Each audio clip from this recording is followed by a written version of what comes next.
Rapist ಅವನೇ killer, ಅವನೇ ಹರ್ಷಂದ್ರನೇ killer, ಅವನ ಮಕ್ಕಳು they are the rapist, they are the killer. ಒದ್ದು ಒಳಗಡೆ ಹಾಕ್ಬೇಕು, ಅವ್ರನ್ನ ಒದ್ದು ರಾಡು ರಸ್ತೆಯಲ್ಲಿ ಬೆತ್ತಲೆ ಮಾಡಿ ಒದ್ದು ಒಳಗಡೆ ಹಾಕ್ಬೇಕಲ್ಲ ಒಬ್ಬರನ್ನ.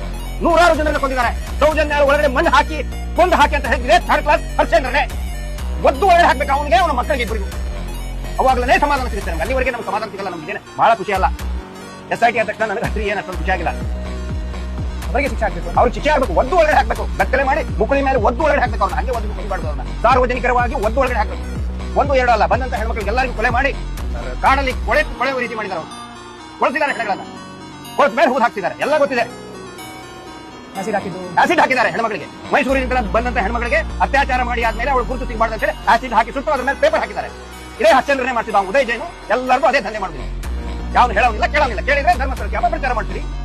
ಅಯ್ಯೋ, ಧರ್ಮಾಧಿಕಾರಿ ಪೊಲೀಸ್ ಸ್ಟೇಷನ್ ಹೋದ್ರೆ ಹೇಳದೆ ಗೊತ್ತಾ? ಯಾಕೆ ಪೊಲೀಸ್ ಸ್ಟೇಷನ್ ಕಂಪ್ಲೇಂಟ್ ಕೊಡೋದು? ಕ್ಷೇತ್ರಕ್ಕೆ ಅಪಮಾನ ಮಾಡ್ತೀರಿ ನೀವು.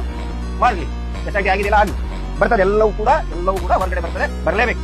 ಇದಕ್ಕೋಸ್ಕರ ನೀವು ಹೇಳೋದು ಲುಕೌಟ್ ನೋಡಿ ಹೌದು. ಅವರು ದೇಶ ಬಿಟ್ಟು ಓಡಿ ಹೋಗಬಾರ್ದು. ಓಡಿ ಹೋಗ್ತಾರೆ ಅವರು, ಪರಾರಿ ನನ್ನ ಮಕ್ಕಳವರು.